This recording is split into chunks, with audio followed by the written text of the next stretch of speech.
कैसे हो दोस्तों आप लोग? तो हाजिर हो गए हैं फिर से कुछ सब्जेक्ट के और कुछ अच्छे टॉपिक्स के साथ आपके सामने, है ना? तो सबसे पहला हमारा जो टॉपिक है और हमारा बहुत फ़ेवरेट है, दल-बदल कानून, है ना? दल-बदल विरोधी कानून पर बहस क्यों छिड़ी हुई है इस समय? आज की घटना है, बिल्कुल लेटेस्ट है, भाप निकल रही है इस घटना में से।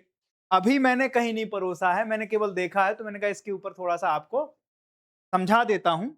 एक्चुअल में हुआ ये कि आज आपको जैसा कि पता होगा 30 जुलाई से 13 अगस्त तक हमारा मानसून सीज़न है इस बार का और 13 अगस्त के बाद वो खत्म हो जाएगा। तो 13 अगस्त तक के लिए एक रूपरेखा बनाई जाती है। तो सारी पार्टियों को बिठाल के एक रूपरेखा रेखा रेखा बनाई जाती है, आपको उसके शायद पता हो। तो संसदीय दल की जब बैठक होती है, तो उसमें क्या होता है कि सब लोगों को बिठाला जाता है उससे पहले जब कमेटियाँ बैठती हैं, तो उसमें होता है कि भाई क्या-क्या चीज़ों पे, मुद्दों पे डिस्कशन होगा, सरकार क्या चीज़ें लाने वाली है, किस तरीके से किसका क्या रोल है ना? टाइमिंग के ऊपर भी उसमें वो रखा जाता है, किस सदस्य को कितना टाइम है, वो सारी चीज़ें सारे दलों के लोग बैठते हैं। उसमें क्या हुआ कि अभी अ, पश्चिम बंगाल में जो अभी घटनाक्रम हुआ था पिछले कुछ महीनों में, कि वहाँ पे सत्ता बदली, भारतीय जनता पार्टी जीती वहाँ पर विधानसभा के चुनाव। विधानसभा के चुनाव के बाद फिर वहाँ के क्या हुआ, एक पॉलिटिकल क्राइसिस इस तरीके से खड़ा हुआ, विपक्ष की पार्टी जो क्या नाम से तृणमूल कांग्रेस है, ममता बनर्जी की पार्टी है। तो उसमें ये हुआ कि 20 सांसदों ने क्या किया इकट्ठा, वहाँ से कूच किया और एक नई पार्टी जॉइन की और नई जॉइन क्या की, जो पुरानी पार्टी थी कोई, का कोई रिलेवेंस नहीं था। तो उस पार्टी में जाके 20 के 20 सदस्य क्या हुए, जॉइन कर जाते हैं और वो क्या कर देते हैं, भारतीय जनता पार्टी को अपना समर्थन दे देते हैं। अब आपको शायद पता नहीं होगा, इसकी सबसे बड़ी चीज़ ये है कि आपको सबसे पहले दल-बदल विरोधी कानून के बारे में पता होना चाहिए, ठीक है? तो वो पूरा का पूरा जो बैकग्राउंड है मैं आपको समझाने की कोशिश कर रहा हूँ। तो उसमें हुआ ये कि वो जो पार्टी थी वो आज पार्टिसिपेट करने गई और लोकसभा स्पीकर ने जब सब सर्वदलीय बैठक बुलाई, सब दलों के लोग उसमें थे।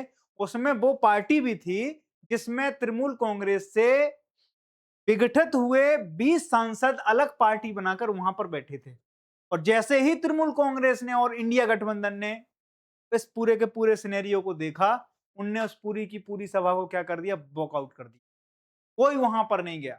वो कह रहे हैं कि ये मान्यता ही नहीं दे दे पाऊँगा मैं, ऐसे थोड़ी होता है, हॉर्स ट्रेडिंग थोड़ी होती है। तो इसके बारे में सबसे पहले पता हो, इससे पहले आम आदमी पार्टी के साथ हुआ। वहाँ के 10 सांसदों में से 7 सांसद भारतीय जनता पार्टी में विलय हो गए। अब वो विलय होते कैसे हैं, क्यों हुए? जबकि दल विरोधी कानून हमारा दल-बदल विरोधी कानून क्या कहता है? उसके बावजूद भी अगर वहाँ पर क्या हो गया, स्पीकर ने उसको सहमति दे दी, तो क्यों दे दी? सारी चीज़ों पे हम डिस्कस करेंगे। क्या ये संभव है कि एक पार्टी के सदस्य टूटकर दूसरी पार्टी में विलय कर जाएँ? इसी के लिए तो ये कानून बनाया था कि कोई व्यक्ति किसी पार्टी में जाकर और क्या ना कर दे, राजनीतिक अस्थिरता खड़ी ना कर दे। इसके लिए जो 52वां संशोधन हुआ 1985 में, जब क्या नाम से राजीव गांधी जी की सरकार थी इस देश में, उस समय ये कानून बनाया गया था। इसका मुख्य उद्देश्य यही था कि इधर से उधर आया राम गया राम। अब ये कहानी बहुत फेमस होती है। हरियाणा की विधानसभा में एक सदस्य थे, उनका नाम था गयालाल। तो गयालाल ने एक दिन में 3 पार्टियाँ बनाई। ठीक है? एक दिन में 3 पार्टियों में विलय किया उन्होंने। कभी इसके साथ चले गए, कभी उनके साथ चले गए। ठीक है? कांग्रेस के साथ चले गए, कभी भारतीय जनता पार्टी के साथ चले गए। मतलब उस समय जो पार्टियाँ थी, लोकल भी थी। तो 3 पार्टियों में एक दिन में उन्होंने क्या किया, दल-बदल किया। इससे उनको क्या हो गया, एक एक एक वो चल पड़ी पूरे के पूरे हल्क में कि साहब आया राम और गया राम, इधर आए उधर से चले गए। यहाँ पर कोई चीज करी, इस दल के पट्टा पहना, इस दल में सदस्यता ली, यहाँ से बातचीत नहीं बनी, हमें 5 करोड़ रुपए चाहिए, 5 करोड़ रुपए आपके पास नहीं है, हम वहां चले जाते हैं, वहां 7 करोड़ का ऑफर है। उन्होंने नहीं दिया, उनके पास चले गए, बोले वहां मैं 5 करोड़ का ऑफर ठुकरा के आया हूँ आपके लिए, अगर आपको नहीं देना है तो मैं तीसरे के पास चला जाता हूँ। बात समझ में आई? तो इस तरीके की गतिविधियां उस समय देखी, तो उसके लिए फिर एक कानून बनाया गया और एक संशोधन किया गया। कौन सा संशोधन था वो? 52वां संशोधन था, ठीक है? और उसके साथ एक 10वीं अनुसूची जोड़ी। 10वीं अनुसूची संविधान में ये तय करती है कि कोई भी व्यक्ति, अब ध्यान रखो ये चीज आपके पॉइंट ऑफ व्यू से बहुत जरूरी है। कोई भी व्यक्ति एक बार जीत गया, समझो, अगर कोई व्यक्ति किसी दल का सदस्य है और वो उस दल के चुनाव चिन्ह पे जीता, तो वो फिर किसी दूसरे दल पे जीतने के बाद क्या नहीं कर सकता? विलय नहीं कर सकता है। अगर वो जीत के बाद किसी दूसरे दल में जाता है या उसमें विलय कर देता है अपनी सदस्यता को, तो फिर क्या होगा? वो उसकी सदस्यता रद्द कर दी जाएगी। ठीक है? दूसरा इसमें प्रावधान ये रखा गया, ये केवल किस पे? जीतने वाले कैंडिडेट पे लागू होता है। अभी जो मतलब वोट दे चुका है, अगर कोई जीता नहीं है, अगर किसी की मतपेटियां नहीं खुली हैं, उसके बाद तक, उस समय तक भी वो इस चीज के लिए, इस क्राइटेरिया से बाहर जा सकता है कि हम दूसरी पार्टी ज्वाइन कर लें। लेकिन एक बार जीत गया, उसके बाद फिर ये क्राइटेरिया लागू नहीं होता है। बात समझ में आ गई? तो सबसे पहला क्या है कि वो किसी दल में नहीं जा सकता, किसी एक दल का दूसरे दल में नहीं आ सकता। ठीक है? अदला बदली नहीं चलेगी। ये नहीं होगा कि साहब हमारे पास कितने हैं, अब मोदी जी के पास मान लो 273 सदस्य चाहिए उन्हें अपनी सरकार को बचाने के लिए। अब संसद उनके पास हैं 240, इस तरीके से अभी सिनेरियो हो। अगर उनके पास ये कानून नहीं होता, वो कहते कि आप आ जाओ। यही होता था इससे पहले, 1985 से पहले यही होता था इस देश में। सरकारें किसी की भी हों, पैसा पावर जिसके पास है वो अपनी सरकारें बना ले जाता था।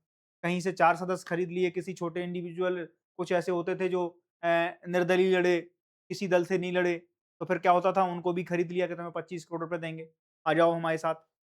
तो फिर क्या होगा? अब इन सब चीज़ों पे क्या हुआ? अंकुश लगाया गया। उन्होंने कहा ये हॉर्स ट्रेडिंग नहीं चलेगी। हॉर्स ट्रेडिंग नहीं चलेगी तो क्या है? कानून बना दिया गया। कानून बना दिया गया और 10वीं अनुसूची जोड़ दी गई। ठीक है? तो भारतीय संविधान में फिर क्या हो गया? उस दिन से फिर क्या है? इस तरीके की खरीद-फरोख्त बंद हो गई। ठीक है? संसद सदस्यों की खरीद-फरोख्त क्या हो गई? बंद हो गई। अब क्या होगा? अगली कथा सुनो इसमें, अगली चीज़ जो है। पहला तो ये है कि कोई व्यक्ति क्या नहीं कर सकता? दल-बदल नहीं कर सकता जीतने के बाद। जीतने के पहले नहीं करेगा, हारने के बाद कर सकता है। मान लो कोई चुनाव लड़ गया, मतपेटियाँ खुल गईं, वो जीता नहीं वो कैंडिडेट, तो अपनी मत वो इच्छा है वो किसी भी दल में जा सकता है। लेकिन खतरा वहाँ था कि जीतने के बाद ये सब चीज़ें होती हैं। ये खरीद-फरोख्त कब होती है? आपकी वैल्यू तब है जब आप क्या हैं? उस सदन के सदस्य बन चुके। ठीक है? अब सदन के सदस्य, ऐसा माना जाता है कि 50% रोल होता है एक पार्टी का एक कैंडिडेट में। ठीक है? अब मान लो 50% पार्टी का है, पार्टी का हिसाब हमने तो इन्हें बनाया है। आज ये चले गए वहाँ पर 25 करोड़ वहाँ से ले गए, वो पैसा हमने खर्च किया, पूरी वैल्यूएशन हम ही लेके गए ये, और वहाँ पे जाके इनको 25 करोड़ रुपए मिल गए। पार्टी को क्या मिला उसमें? पार्टी को कुछ नहीं मिला। इसीलिए ये देखा गया, इसीलिए ये सारी चीजें की गईं कि कम से कम पार्टियों को ये जो राजनीतिक अस्थिरता पैदा होती थी, अब कम से कम ये है कि एक सुचारू रूप से सरकार चले। अगर किसी के पास जेन्युइन बहुमत है, तभी वो क्या करेंगे? वो उस चीज का भोग कर सकते हैं कि भाई अब हम सत्ता का भोग करेंगे। ठीक है? तीसरी चीज इसमें एक चीज और जोड़ी कि अगर कोई निर्दलीय व्यक्ति है, जिसको कोई दल नहीं चुन रहा है, निर्दलीय, कोई दल से नहीं है, मान लो हम चाहें कल उत्तरी दिल्ली से कोई ऐसी विधानसभा चुन लें, जहाँ से हम चुनाव लड़ सकते हैं। हमने चुनाव लड़ा, हम जीत गए, हमें किसी दल की ज़रूरत नहीं है। हमने जो ज़मानत राशि थी वो दी, उसके बाद पर्चा भरा, अपना प्रचार किया, जनता ने हमें मत दिया, मत पाने के बाद हमने क्या किया? हम उस सदन के सदस्य हो गए। बात समझ में आ गई? तो हम क्या हो गए? निर्दलीय हो गए। अब निर्दलीय व्यक्ति भी कोई भी पार्टी क्या करेगी? उसका वो नहीं कर सकता, उसे अपनी पार्टी विलय नहीं करा सकती, उसे अपनी पार्टी की सदस्यता नहीं दे सकती। ये अगर उसने दिया तो उस निर्दलीय व्यक्ति की भी क्या होगी? सदस्यता रद्द कर दी जाएगी। बात समझ में आ गई? तो ये अगला चरण है उसका। और इसमें एक चीज और जोड़ दी गई कि अगर कोई भी चीज, अब राघव चड्ढा के मामले में, राघव चड्ढा अपने साथ 7 सांसद लाए राज्यसभा के। अब क्या हो गया? आम आदमी पार्टी के पास टोटल 10 सदस्य हैं। 10 सदस्य में 7 सदस्य राघव चड्ढा के पास हैं। इसमें संदीप पाठक हो गए, ये हो गए, हरभजन सिंह हैं, स्वाति मालीवाल वगैरह सब लोग आए और आके सीधा क्या किया इनने? एक ज्ञापन दिया। किसको? राज्यसभा के सभापति को। अगर लोकसभा का मामला हुआ, जैसे अभी कांग्रेस, तृणमूल कांग्रेस का है, टीएमसी के जितने भी सांसद थे, उनने किसको दिया? राज्यसभा के लोकसभा के अध्यक्ष को दिया। तो जो जिस सदन का हेड है, जो जिस सदन का सर्वोच्च व्यक्ति है, जैसे वहां पर लोकसभा में लोकसभा अध्यक्ष होगा, यहां पर कौन होंगे? तो यहां पर उपसभापति होंगे, और उपसभापति ही क्या होते हैं? तो उपराष्ट्रपति होते हैं। बात समझ में आ गई? तो ये जो दोनों लोग हैं, ये डिसाइड करेंगे कि अब इसको क्या करना है, विलय करना है कि नहीं करना है। इसमें एक पेंच और है। अब आप कहोगे कि साहब ये इस कानून में तो साफ-साफ लिखा है कि आप किसी एक पार्टी से जीते, जीतने के बाद दूसरी पार्टी में नहीं जा सकते।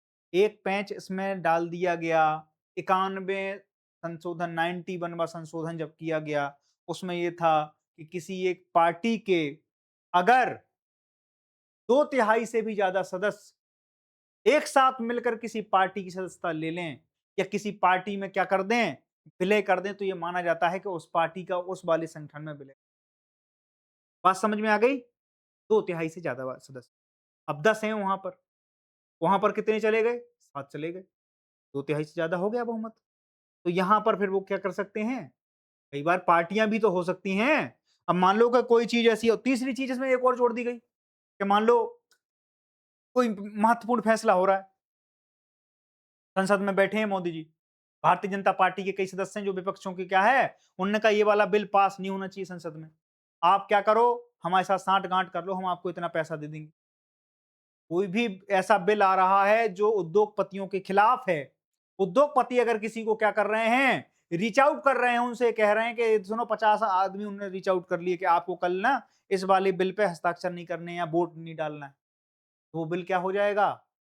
सदस्य को उस सदन में क्या हो जाएगा? फेल माना जाएगा। और कोई बिल अगर कोई मंत्री, मान लो कि कोई अभी जैसे शिक्षा के ऊपर कोई बिल आए, शिक्षा मंत्री लेके आए और अगर शिक्षा मंत्री अगर उस बिल को पारित नहीं करा पा रहे हैं या वो बिल फेल हो जाता है, तो फिर क्या होगा? प्रक्रिया क्या है उसकी? ये मान लिया जाएगा कि उनके खुद के सदस्य क्या हैं? विश्वास में नहीं है और वो सरकार विश्वास पात्र नहीं। ठीक है? तो ये बहुत बड़ा संकट होता है। किसी भी राजनीतिक दल के ऐसे ही नहीं कोई भी चीज़ें ला देते हैं कि साहब इस पे आप क्या करा लो, वोटिंग करा लो। धारा 370 हटनी है। धारा 370 हटने के बाद क्या हुआ? वहाँ पर अगर मान लो 100 वॉकआउट कर गए। उन्होंने कहा कि साहब हम क्रॉस वोटिंग कर दी, किसी और के पक्ष में कर दी, तो फिर क्या होगी? चली जाएगी। इसी कानून के तहत जाती है वो। आप जिस पार्टी के हैं उस पार्टी के प्रति वफादार रहना पड़ेगा। ये इस कानून में लॉयल्टी सिखाई गई है सदस्यों को। अगली चीज क्या है कि साहब एक काम करो, हम ना तो वोट पक्ष में करेंगे और ना हम क्या करेंगे, विपक्ष में करेंगे। हमारा पेट खराब हो जाएगा तो हम 100 लोग कल क्या करेंगे, छुट्टी मार देंगे। उस कंडीशन में भी है कि आप अगर अनुपस्थित पाए गए तब भी यही डंडा चलेगा आप पे। बात समझ में आ गई? लेकिन अब क्या हुआ, इन सब चीज़ों को तो हमने समझ लिया। अब जो सदस्य आए, जैसे जो पश्चिम बंगाल टीएमसी से आए या पंजाब से आए या दिल्ली से आए, है ना? आम आदमी पार्टी से आए, उन सब के ऊपर क्या उसमें एक लूपहोल डाल दिया गया 91वें संशोधन के बाद कि अगर कोई पार्टी के 2 तिहाई सदस्य एक साथ किसी पार्टी में चले जाते हैं, तो वो विलय समझा जाएगा और वो उस पार्टी की सदस्यता ले सकते हैं या वो उस पार्टी का समर्थन कर सकते हैं। 2 तिहाई से ज़्यादा होना चाहिए। तो यहाँ पर ये दोनों चीज़ें क्या हो गई? फुलफिल हो गई। बात समझ में आ गई? तो ये सारी की सारी लब्बो-लुआब जो हम आपको बता रहे हैं और आपको पता ही है, कितना बड़ा क्राइसिस है। टीएमसी अपनी उससे जूझ रही है अभी। सबसे कम सांसद हैं इस समय। वो अपने मतलब एक समय ये स्थिति आ गई थी, वो कहते हैं हम पूरी पार्टी ही क्या में कर देते हैं, कांग्रेस में मर्ज कर देते हैं। या फिर वो जो बचे हुए थे, अब विधानसभा के जितने सदस्य थे, विधानसभा में भी वहाँ फूट पड़ गई है। विधानसभा में अलग उनके 4-4 पावर सेंटर बन गए हैं। यहाँ पे अलग पावर सेंटर बन गए हैं लोकसभा में। और जो उनके सबसे कद्दावर नेता माने जाते थे, वही आज कहाँ बैठ गए हैं, जिनके विरोध में बोल रहे थे, उन्हीं के गोदी में जाके। ये होता है दोस्त राजनीति। राजनीति में अभी मैं आज बहुत से टॉपिक कवर करने वाला हूँ। इस देश में जो प्रोटेस्ट हो रहे हैं, उनको कवर करने वाला हूँ और मैं आपको एक पूरी की पूरी 360 व्यू का पिक्चर दूँगा कि उसमें कौन सही है, कौन गलत है, क्या चीज़ें हैं, वो सारी की सारी चीज़ें आपको क्या की जाएँगी, बताई जाएँगी। ठीक है? तो थोड़ा कु बहुत समझ लेते हैं इसमें। ये क्या हुआ? 1800 1985 में एक कानून आया। 91 संशोधन कब हुआ? 2003 में हुआ और उसमें एक चीज़ जो हम बता रहे हैं आपको कि वो लूपहोल जो डाल दिया गया था, कब? ठीक है? 10वीं अनुसूची संविधान के 52वें संशोधन में जोड़ी गई, है ना? 1985 में, 91वां संशोधन हुआ, 2003 में लागू हुआ। उद्देश्य था कि राजनीति में स्थिरता बनाए रखें, विधायकों को अवसरवादिता से रोकने के लिए ये सारी चीज़ें रखें, ठीक है? आप सोचो एक आदमी आया राम गया राम के चक्कर में दिन में 3 पार्टी बदल ली उसने। यही तो होता है। आप राजनीतिक स्तर पे देखो आप ग्राउंड पे क्या चीज़ें हैं। ग्राउंड पे ये चीज़ें हैं कि आप पैसा हो आपके पास पावर आ ही जाएगा। तो फिर कैसे स्थिरता बनी रहे? सरकार कैसे चले? आज इनके साथ मज़े लेके चले गए, कल उनके साथ मज़े लेके चले गए। और कई बार ऐसा होता है कि हम तुम्हें मंत्री बना देंगे, 20 लोगों को लेके आ जाओ। अब वो 20 लोगों को लेके आ गया सब विधानसभा में, उसे मंत्री बना दिया गया। अब उस डिपार्टमेंट का पूछने वाला कोई नहीं है। इस देश में इतना ज़्यादा नेगोशिएशन किया गया एक समय में, इसीलिए कई बार मजबूत सरकार ठीक भी होती है। लेकिन इतनी मजबूत सरकार भी ठीक नहीं होती है जो अभी चल रहा है।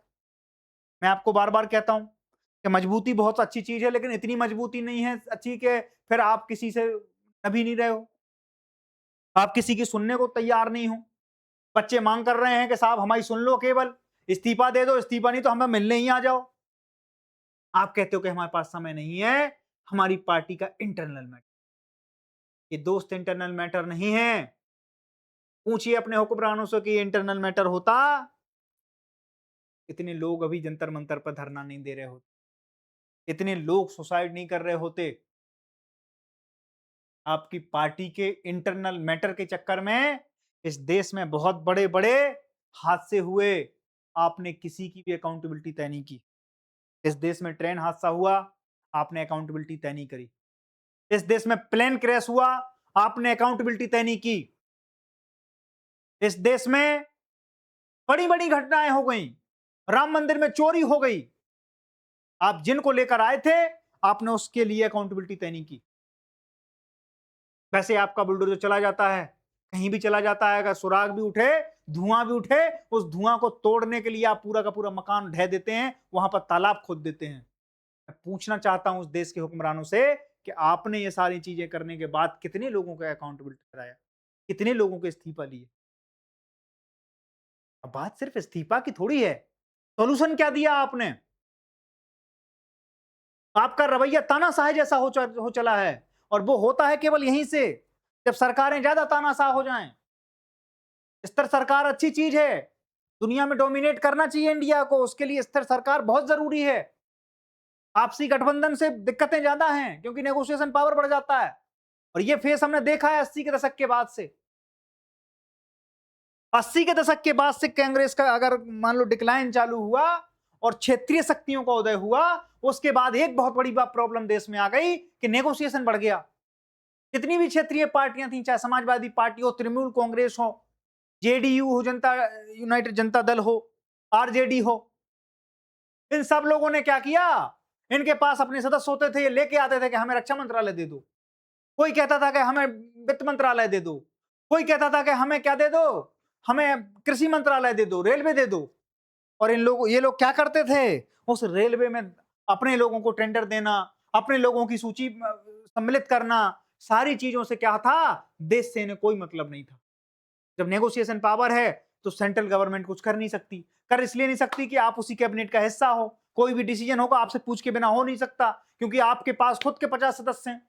जिस दिन आपसे पूछे बिना कोई चीज हो जाएगी तो आप क्या करते थे? ब्लैकमेलिंग करते थे। तो इस देश में हमेशा से ये दिक्कतें रही हैं, और जब आप देखो अब ये समस्या आ रही है, आपको अतिरिक्त पावर देने की भी समस्या, इसीलिए आपसे निवेदन करता हूं सरकारों को भी चेक बैलेंस पे रखा जाए। केवल जनता चेक बैलेंस के लिए नहीं है।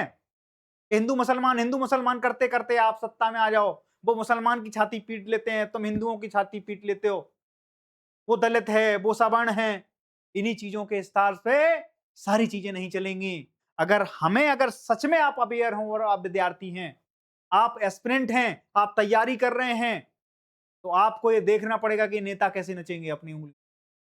और जिस दिन आप ये कला करने में माहिर हो गए, आप देख लेना, इनके ऊपर दबाव भी होगा, ये काम भी करेंगे और ये अकाउंटेबिलिटी तय भी करेंगे।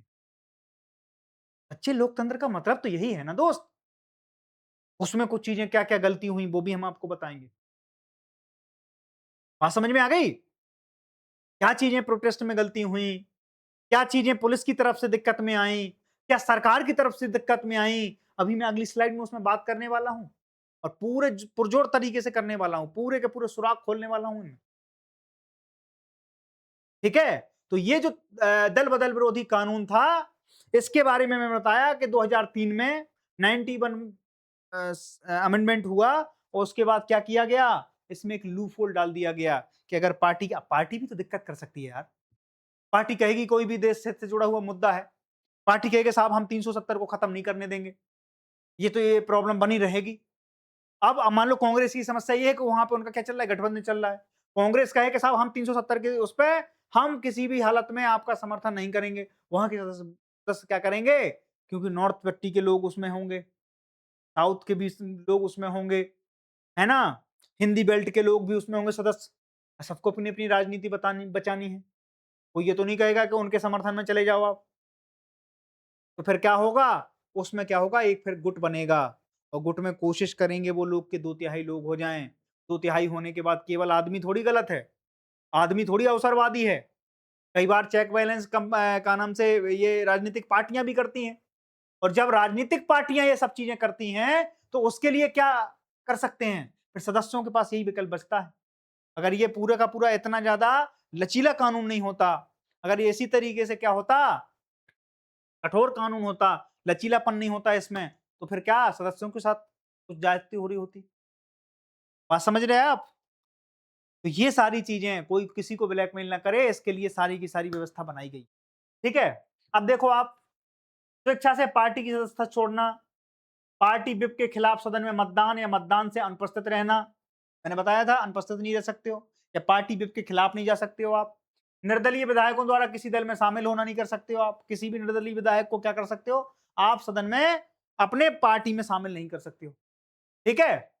हर एक कंडीशन में आपकी क्या चली जाएगी, सदस्यता निरस्त हो जाएगी। क्यों आवश्यक है ये सुधार, तो लोकतंत्र को मजबूत करने के लिए जनादेश का सम्मान जरूरी है। राजनीतिक स्थिरता जवाबदेही के बीच संतुलन की आवश्यकता है। विधायकों को पार्टी लाइन तक सीमित रखने से स्वस्थ बहस प्रभावित हो सकती है और राजनीति की नैतिक मूल्यों सार्वजनिक जीवन में मर्यादा की रक्षा भी उतनी ही जरूरी है। बात समझ में आ गई। ये जरूरी इसलिए था। अब देखो आप, नैतिक और संवैधानिक चुनौतियां क्या क्या हैं। विचारधारा से अधिक सत्ता। कई बार क्या होता है कि आप विचारधारा किसी एक से जुड़ रहे हैं, भारतीय जनता पार्टी से आप जुड़े, उसके साथ आप क्या है, अपनी वो विचारधारा तय करी, आप जीते, उसके बाद आप में व्यक्तिगत लालच आ गया। व्यक्तिगत लालच आने से आप क्या कर रहे हो, डीलिंग करने लगे, ट्रेडिंग करने लगे, हमारी सीट 25 करोड़ में बिकाऊ है, ले लो। आप मार्केट में बह गए, है ना। राहत भाई का एक शेर है कि जो नहीं होगा वो अखबार में आ जाएगा, बनकर एक हादसा बाजार में आ जाएगा। जो नहीं होगा वो कल अखबार में आ जाएगा, और इन नई दुकानों के चक्कर से निकल जा, वरना घर का सामान भी बाजार में आ जाए। ठीक है। तो ये सारी चीजें हैं, एक ध्यान रखने वाली चीजें यही हैं। ठीक है। कई बार दल बदल व्यक्तिगत लाभ और सत्ता पाने के लिए होता है, न कि सिद्धांतों के लिए। मतदाताओं के जनादेश का अपमान होता है। चुने गए प्रतिनिधि पार्टी बदलकर मतदाताओं को विश्वास तोड़ देते हैं। स्पीकर की भूमिका पर सवाल है, ध्यान रखो। अब स्पीकर इसको कर सकता है, जैसे अभी पश्चिम बंगाल से आए तृणमूल कांग्रेस के सांसद, यहाँ से आए किसके, आम आदमी पार्टी के सांसद। इसकी पूरी की पूरी जो भूमिका है वो किसकी है, या तो सभापति की है या विधानसभा के लोकसभा के अध्यक्ष की है। अगर वो चाहें तो नहीं कर सकते हैं ये, और उनके हाथ में है। अब चूंकि स्पीकर किसकी पार्टी का है, तो वो जो सत्ता दल है वो उसी की पार्टी का स्पीकर बनता है या उसी के सभापति बनते हैं। तो इसमें बहुत बड़ी दिक्कत है कि इनको ये कानून दे दिया गया है, इनको ये अधिकार दिया गया है कि ये इस चीज में क्या सकते हैं, निर्णय ले सकते हैं। निर्णय में देरी और पक्षपात का आरोप स्पीकर स्वयं राजनीतिक प्रभाव में हो सकते हैं, इसलिए इस पर थोड़ा सा सवाल भी है। संविधान की मूल भावना पर प्रहार भी है। यह कानून विधायक की अंतरात्मा की स्वतंत्रता और अभिव्यक्ति को भी सीमित करता है। अब केवल यार पार्टी की थोड़ी अंतर वो है अभिव्यक्ति की स्वतंत्रता कि हम विप जारी करेंगे उसके सम्मान में आपको देना ही पड़ेगा। लोगों की अपनी अंतरात्मा भी तो है, और अंतरात्मा के लिए सब कुछ होता है। आज के समय में जब भी कोई मंत्री चुनाव का समय आता है, उसकी अंतरात्मा जागृत हो जाती है। हमारी अंतरात्मा जागृत हो गई, अब हम इस पार्टी के साथ कोई लेना देना नहीं करेंगे। ये कब कहता है कोई मंत्री, कोई विधायक, कोई सांसद, जब वो अपने आखिरी फेस में होता है उस 5 साल के, फिर वो क्या कहता है, तब हम इसके साथ जा रहे हैं, हमारी अंतरात्मा गवाही नहीं दे रही। जैसे अभी अंतरात्मा इन लोगों की नहीं दे रही थी, राघव चड्ढा साहब खूब मुद्दे उठा रहे थे, युवाओं के साथ ये नहीं किया, समोसा ऐसा होना चाहिए, रेल एयरपोर्ट पर समोसा इस तरीके से होना चाहिए। किन-किन चीज़ों पे आपने क्या की डिबेट की? बाद में बोले अब हमारी अंतरात्मा आम आदमी पार्टी के लिए गवाही नहीं दे रही है, हम अपना क्या कर रहे हैं, हम अपना परिवर्तन कर रहे हैं विचारधारा का। तो ये अंतरात्मा जब व्यक्ति 5 साल पूरे करने वाला होता है या उसको बीच में कोई ऐसा लाभ मिल जाता है, तभी परिवर्तित होती है। या तो किसी पार्टी से टिकट की गुंजाइश मिल जाए उसे और वो पार्टी जीत रही हो, तब ये चाटुकारिता में क्या हो जाता है, ये चाटुकारिता ही अंतरात्मा में बदल जाती है। ठीक है? तो ये सारी चीज़ें हैं, संविधान की मूल भावना पर प्रहार, ठीक है? विभाजन की संभावना, बड़े पैमाने पर दल-बदल को रोकने के बावजूद, है ना? स्पष्ट और विलय के प्रावधानों को दुरुपयोग होता है कई बार, अभी जिस तरीके से हो जाता है। ठीक है? सुधार के लिए प्रमुख सुझाव क्या हो सकते हैं? अब आप देखो, वहाँ पर तो ऐसा कोई लॉ भी नहीं करता है, जैसे जो मैच्योर डेमोक्रेसी है दुनिया की, जैसे यूके हो गया, अमेरिका हो गया, जर्मनी हो गया, दक्षिण अफ्रीका हो गया। वहाँ पर क्या है, कोई एंटी डिडक्शन कानून, दल-बदल कानून, सदस्यता स्वतः समाप्त हो जाती है। ठीक है? नहीं है। ऐसा कोई कानून नहीं है, राजनीतिक दल-बदल व्यक्तिगत और राजनीतिक निर्णय माना जाता है। संविधान है क्या, कानूनी प्रावधान नहीं है, लेकिन राजनीतिक, सांस्कृतिक और पार्टी अनुशासन मजबूत है जर्मनी में। दक्षिण अफ्रीका में क्या है कि दल-बदल को अदालत में चुनौती दी जा सकती है। फ्लोर क्रॉसिंग पर सीट खाली मानी जाती है। ठीक है? एक सीट ही खाली कर देंगे वो और आपको कहाँ भेज दिया जाएगा? अदालत में। अब आओ आप वहाँ पे, लड़ो मुकदमा। अगर अदालत तय कर दी, वहाँ अधिकार किसको दे दिया? जज को दे दिया। हमारे यहाँ किसको अधिकार है? हमारे यहाँ लोकसभा स्पीकर को है या राज्यसभा सभापति को है। ठीक है? तो ये सारी चीज़ें, इसमें क्या-क्या चीज़ें बदल सकते हैं हम। निर्णय की समय सीमा यह है कि स्पीकर को 30 से 60 दिनों के भीतर निर्णय देना अनिवार्य हो। स्वतंत्र न्यायपालिका प्राधिकरण हो। दल-बदल मामलों की सुनवाई के लिए एक स्वतंत्र न्यायाधिकरण गठन हो। विप के दायरे की सीमित करना होगा, केवल वित्त विधेयक या विश्वास मत जैसे महत्वपूर्ण मुद्दों पर ही विप लागू हो। अब मान लो कई चीजें हैं, विश्वास मत है तो वहां आप हमसे ले लो समर्थन। मान लो वित्त का कोई वो आ रहा है, बजट पेश हो रहा है, उसमें आप हमारा समर्थन ले लो, हम आप ही के उस पर काम करेंगे जो आप कहोगे। लेकिन आप हर चीज पे मांगोगे, हो सकता है हमारी क्षेत्रीय राजनीति प्रभावित हो जाए। वो तो यहाँ से वैसी स्थिति हो गई कि सांप से सुंदर वाली स्थिति हो जाएगी। ठीक है? आप देखो, आप अंतरात्मा की स्वतंत्रता को भी वो देना चाहिए, क्या देना चाहिए? अनुमति देना चाहिए, नीति संबंधी मामलों पर सदस्यों की स्वतंत्रता मत देने की अनुमति हो। अब नीति कोई अच्छी नहीं लग रही किसी सदस्य को, वो कहे कि पार्टी के खिलाफ नहीं जा सकते, आप क्यों नहीं जा सकते भाई? हमें इस नीति में ये कमी लग रही है, आप दे सकते हो उसमें वोट। कोई भी नीति हो, मान लो शिक्षा में रिफॉर्म की बात हो रही है, अब सरकार बचाने की कोशिश कर रही है, मान लो 4 लोग हैं जो सत्ता को पूरा हाईजैक कर रखा है, गुजरात लॉबी काम कर रही है उस पे। 4 लोगों ने जो कह दिया वो सबको करना है। 4 लोग जो कहेंगे वो सब क्यों करेंगे? उसको व्यक्ति की स्वतंत्रता भी तो दो, कि वो इस नीति के विरोध भी कर सके। अगर नहीं करेगा तो सदस्यता चली जाएगी उसकी, इस चक्कर में वो कर नहीं रहा है। लेकिन यहाँ पर उसको ये अनुमति होनी चाहिए, उसकी अंतरात्मा भी जागृत रहे।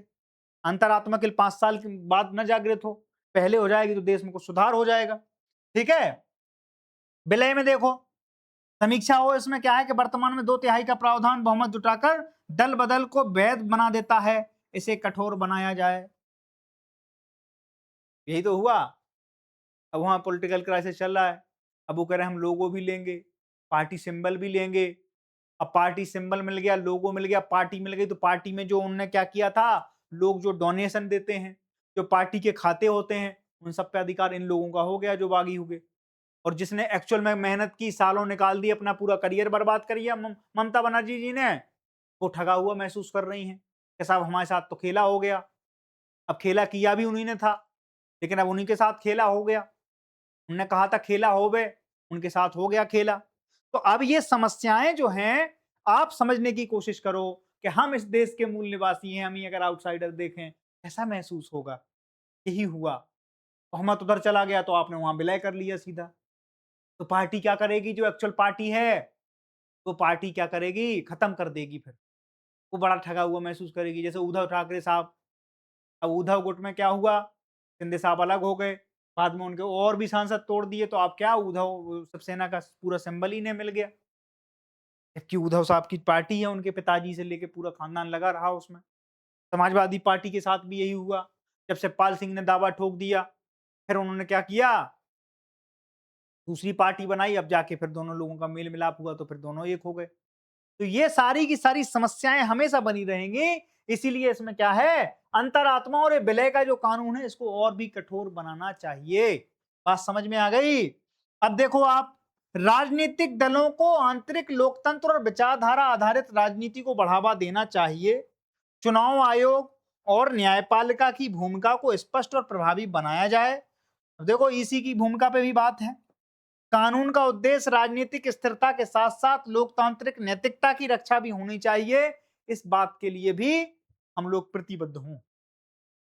बात समझ में आ गई? तो ये सारी की सारी चीजें आज हमने कवर कर दी। तो आपको समझ में आ गया होगा कि दल बदल विरोधी कानून क्या है, क्यों लाया गया, ठीक है, क्या चीजें हैं, क्यों इसमें इतनी ज्यादा वो रही, और अभी हाल ही में हम आज क्यों उसको डिस्कस कर रहे हैं। तो अभी क्या हुई, सर्वदलीय बैठक बुलाई गई थी, उसमें टीएमसी के जो बागी सांसद थे वो भी पहुंचे थे किसी पार्टी के थ्रू। क्या हुआ, पूरे के पूरे विपक्ष ने, इंडी गठबंधन ने क्या किया, वॉकआउट कर दिया। बात समझ में आ गई आपके? ये सारी की सारी चीजें हम आपके सामने लाए। अगली चीज देख लेते हैं। अगली चीज है कि राष्ट्रीय सम्मान अपमान निवारण संशोधन विधेयक बिल आ रहा है। ये इसी समय पास होगा, इसी विधेयक में रखा जाएगा। सॉरी, पास होगा कि नहीं होगा वो तो बाद में पता चलेगा, लेकिन इसी समय रखा जाएगा 20 से 13 के बीच में। ठीक है, इसमें है क्या, हमारे राष्ट्रीय प्रतीकों, हमारे राष्ट्रीय गीत और हमारे राष्ट्रीय गान का कोई अपमान नहीं करेगा। इस बात की तस्दीक करी गई है इस पूरे के पूरे विधेयक में। क्यों जो करी गई है, क्या जरूरत है इसकी? तो सरकार का अपना मानना है कि कोई भी राष्ट्रीय गीत का अपमान कर देता है, वंदे मातरम से कोई भी क्या कर देता है, बोलने से इनकार कर देता है। अब ये विधेयक जब संसद से पास हो जाएगा तो क्या है, मैंडेटरी हो जाएगा। कई स्कूलों में से बाध्यकारी बना दिया जाएगा कि बोलना ही है सुबह सुबह आपको। जैसे राष्ट्रगान के साथ है कि राष्ट्रगान क्या है, राष्ट्रगान को हम क्या करते हैं, तो राष्ट्रगान हमारे लिए बाध्यकारी है, कोई अपमान नहीं कर सकता। राष्ट्रगीत के साथ ऐसा नहीं है। सरकार का यह मानना है कि अब राष्ट्रगीत को भी उसी श्रेणी में लाया जाए कि अब कोई राष्ट्रगीत में वंदे मातरम बोलने में क्या ना करे, कोताही न बरती जाए। और अगर कोई इस तरीके का काम करता है, इस तरीके कृत्य में इन्वॉल्व पाया जाता है, तो उसको क्या किया जाएगा, तो दंडित किया जाएगा। बात समझ में आई? तो अब वंदे मातरम ओवैसी साहब नहीं कह पाएंगे कि साहब अब हम नहीं बोलेंगे, ये कोई संवैधानिक वो नहीं है, हमें कोई वो नहीं कर सकता, दबाव नहीं दे सकता है। हमारा अधिकार है, हम बोलना चाहें बोलेंगे, नहीं बोलना चाहें नहीं बोलेंगे। ठीक है, लेकिन इसमें ऐसा नहीं है। जब ये विधेयक बन जाएगा, कानून बन जाएगा, ये कानून बनने के बाद फिर सबको मानना है। बात समझ में आ गई? तो ये सारी की सारी चीजें हैं। अब इसमें क्या क्या चीजें हैं वो भी देख लो आप। अब इसको करेंगे कौन, तो मोटा भाई करेंगे। अभी देश के गृह मंत्री साहब पेश करेंगे इस बिल को। ठीक है, अब आप देखो, राष्ट्रीय सम्मान अपमान निवारण संशोधन 2026 है। ये किस चीज में है? सबसे पहले हमने 1971 में मूल अधिनियम बनाम 2026 को संशोधन विधेयक को किया है। 1971 में एक विधेयक आया था जिसमें हमने ये कहा था कि राष्ट्रीय सम्मान अपमान निवारण अधिनियम 1971 जो है, उसमें प्रमुख उद्देश्य था कि राष्ट्रीय ध्वज, संविधान, राष्ट्रगान आदि के अपमान को दंडनीय बनाया गया था। उसमें 1971 में प्रावधान किया हमने। हमने उसी को क्या किया, 2026 में और कठोर कर दिया। अब है क्या, सम्मान करना क्या है, तो हमारे यहाँ जो आर्टिकल 51 है, जिसमें हम कहते हैं कि लोगों के फंडामेंटल राइट की तो बात पूरे संविधान में हो रही है, लेकिन 51 ए जो है वो कर्तव्यों की बात कर रहा है कि नागरिकों के कुछ बेसिक कर्तव्य भी हैं। और कर्तव्यों में क्या है, तो हमारे प्रतीकों का क्या किया जाए, सम्मान करना, हमारे राष्ट्रगान का सम्मान करना, हमारे जो चिन्ह हैं, संविधान है, इन सबका क्या करना, सम्मान करना। हर एक नागरिक का क्या है, कर्तव्य है, मौलिक कर्तव्य है। मौलिक अधिकार तो हम पूरे संविधान में बात कर रहे हैं, क्योंकि उस समय जब संविधान बन रहा था तो वहां के जो हमारे बैठे हुए लोग थे, जो संविधान निर्माता थे, उनके अंदर ये पूरी की पूरी चीजें थी। और उसमें बहुत की रोल था डॉक्टर भीमराव अंबेडकर साहब का। उनका ये मानना था कि अगर व्यक्ति को आप अधिकार दे देते हैं तो फिर वो क्या, जिम्मेदार तो अपने आप बन जाएगा। कर्तव्य तो उसमें इन्वॉल्व ही हैं। आपके राइट के अंदर आपकी ड्यूटीज इन्वॉल्व हैं। अगर आपका फंडामेंटल राइट ठीक रहेगा, तो आप क्या करोगे? इन चीजों पे भी ध्यान दे लोगे। लेकिन सोचो अगर अधिकार ही नहीं मिले, केवल कर्तव्य हम सगुफा देते रहे, लोगों को खाली रेवड़ियां बांटते रहे, तो फिर क्या होगा? उस संविधान की कोई कीमत नहीं बचेगी। और इसीलिए भारत का संविधान सबसे बृहद है, सबसे अनोखा है, सबसे अच्छा है। ठीक है? हम 7 आर्टिकल वाले देश नहीं हैं। जानबूझकर और दुर्भावनापूर्ण अपमान जब कोई करता है, वो क्या हो जाएगा? अब दंडनीय अपराध हो जाएगा। ठीक है? साधारण कारावास अधिकतम 3 और जुर्माना दोनों। ठीक है? अब इसमें था 1971 में। आवश्यकता क्यों थी? राष्ट्रीय एकता, अखंडता और संप्रभुता की रक्षा के लिए सरकार का ऐसा मानना है। अगर हम वंदे मातरम का अपमान करेंगे, बात भी सही है। तो क्या है? राष्ट्रीय एकता, अखंडता को भी दिक्कत है। ठीक है? हमारे ही देश में लोग विभाजित रहते हैं। एक पक्ष कहता है कि हम नहीं बोलेंगे, एक पक्ष कहता है, तो उसमें क्या है? आपस में टकराव हो जाता है। कई लोगों की भावनाएं आहत हो जाती हैं। फिर क्या है? वैश्वीकरण और डिजिटल युगों में नए खतरों से निपटने के लिए भी चीजें हैं। हम इतने बड़े देश के, इतनी बड़ी आबादी के देश वाले, और हमारी दिक्कतें ये हैं कि हम ये तक नहीं देखते हैं विरोध के अंतर में कि हम हमारे देश के ही विरोध कर रहे हैं। हम हमारे नेता का विरोध करते करते देश का विरोध करने आ जाते हैं। तो वो भारत का प्रधानमंत्री है, वो भारत ही खराब है। ये बातें थोड़ी होती हैं। आपको ये दायरे तय करने पड़ेंगे। अब इस तरीके का कोई कंटेंट आप नहीं कर सकते हो, आप कानून के दायरे में हो। ठीक है? आप सोशल मीडिया, डिजिटल प्लेटफॉर्म पे कोई ऐसी रील, कोई ऐसे झंडा जलाते हुए पकड़े गए, अगर आप कहते हो कि ये सब नहीं करेंगे, तो आप उस दायरे में आ जाते हो। आपके पास 3 साल की क्या हो सकती है? सजा हो सकती है आपको। कि इन सब चीजों से बचना। आप विद्यार्थी हो, आपको ये जानने का पूरा हक है, अनपढ़ थोड़ी हो।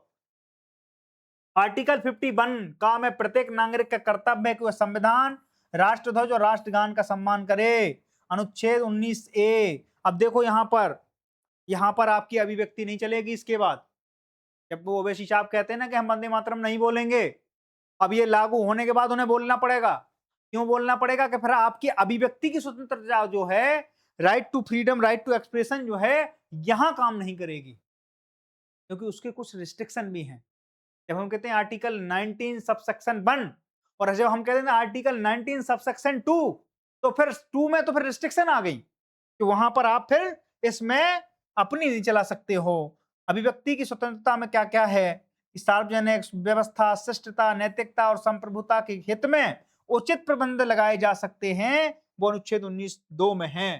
ठीक है? 2026 का विधेयक क्या है कि एक व्यापक दायरा, कुछ नए राष्ट्रीय प्रतीकों को इसमें शामिल करना होगा। इसमें अपमान की परिभाषा और स्पष्ट कर दी गई है। कठोर दंड के प्रावधान कर दिए गए हैं। इसमें और बढ़ा दिया गया जो दंड था, डिजिटल माध्यमों में, सोशल मीडिया, ऑनलाइन प्लेटफॉर्म आदि पर अपमान को शामिल किया गया है। ध्यान रखो, सरकार कहाँ चाहती है, आपका कंट्रोल कहाँ होना चाहिए, वहां वो काम कर रहे हैं। रोकथाम और त्वरित कार्रवाई के लिए प्रावधान इसमें है। या आप मान लो फास्ट ट्रैक की तरह काम करेंगे ये, जहां हुआ वहीं से उठा लिया, डाटा कलेक्ट हो रहा है उनका। इसलिए उल्टी सीधी पोस्ट मत करा करो। राष्ट्रीय ध्वज संरक्षण किन किन चीजों का है? राष्ट्रीय चिन्ह, राष्ट्रगान, संविधान, भारत का मानचित्र, इन सब का संरक्षण है अभी। अब इसमें क्या हो जाएगा? राष्ट्रीय गीत इसमें प्रस्तावित हो जाएंगे, और जो दायरे कुछ नए राष्ट्रीय प्रतीक अगर जोड़ दिए जाएं तो उनका भी सम्मान होगा। कारावास कितना है? तो पहले ये 3 वर्ष था, अब इसमें जो प्रस्ताव है वो 5 वर्ष का है, और इसमें जो दंड की जो राशि है वो अधिकतम 20 लाख तक जा सकती है।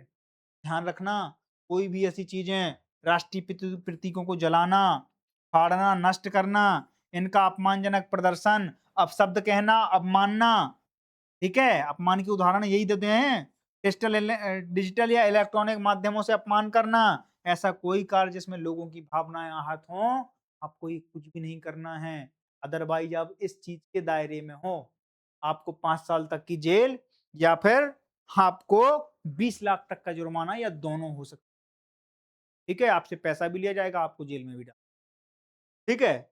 यह विधेयक राष्ट्र के प्रतीकों की गरिमा बनाए रखने, राष्ट्रीय एकता को मजबूत करने और भावी पीढ़ियों में सम्मान की संस्कृति विकसित करने की दिशा में एक महत्वपूर्ण कदम है। ठीक है? इस पे ये निबंध है एक तरह से, इसको 1200 शब्दों में लिख लेना, ठीक है? इसको 1200 शब्दों में लिखना, ये बहुत ज़रूरी है आपके लिए। बात समझ में आ गई? तो ये चीज़ें हैं। आगे चलते हैं, तीसरी चीज़ हम लेके आए हैं कि शिक्षा मंत्री का क्या माँगा जा रहा है? इस्तीफ़ा माँगा जा रहा है। ये न्यूज़ बहुत पहले आ चुकी थी, 2 दिन पहले से चल रही थी। मैं आज इसलिए लाया हूँ क्योंकि मैं इसके सारे पक्षों पे आपसे बात कर सकूँ, हर एक चीज़ों में आपको इन्वॉल्व कर सकूँ, क्योंकि ये बहुत सेंसिटिव चीज़ है। मैं कोई भी चीज़ बोलूँगा, मुझे पता है कि एक-एक चीज़ वायरल होने वाली है। एक-एक चीज़ ऐसी है जिस पे बहुत कंट्रोवर्सी होने वाली है और एक-एक चीज़ ऐसी है जो बहुत सेंसिटिव तरीके से हम आपके सामने प्रस्तुत। मैं कोई ऐसी चीज़ नहीं करने वाला हूँ, जिससे मैं बहुत ज़्यादा फ़ेम कमाऊँ या बहुत ज़्यादा इस तरीके से कंट्रोवर्शियल हो। नहीं, इसके पीछे की बिहाइंड द सीन क्या चीज़ें हैं, बिहाइंड द स्टोरी क्या है इसके अंदर, ठीक है? वो सारी चीज़ें कवर करने की हाल ही के दिनों में आपने देखा, जून मई-जून में एक पार्टी बनी। पार्टी क्या थी? उसका पूरी की पूरी भूमिका ये थी कि पेपर लीक हो रहे थे, है ना? कई पेपर पहले भी लीक हो चुके थे। पेपर लीक होने के बाद देश के शिक्षा मंत्री साहब ने क्या किया, एक नई व्यवस्था की रूपरेखा बनाई। पिछले साल जब पेपर लीक हुए कुछ सालों में, तो उन्होंने एक व्यवस्था को जन्म दिया। उस व्यवस्था का नाम था एनटीए। एनटीए कंडक्ट करा रही थी सारे के सारे जो नीट के पेपर हैं, उनको कंडक्ट कराती है और नीट का पेपर पूरे देश में होता है। इस बात का ध्यान रखना, ये सेंट्रल एग्ज़ाम है, ठीक है? जैसे यूपीएससी का पेपर होता है। यूपीएससी के पेपर का फॉर्मेट अलग है, वो सिस्टम अलग है, वो अलग तरीके की। नीट का पेपर अलग है। नीट का पेपर कैसे होता है?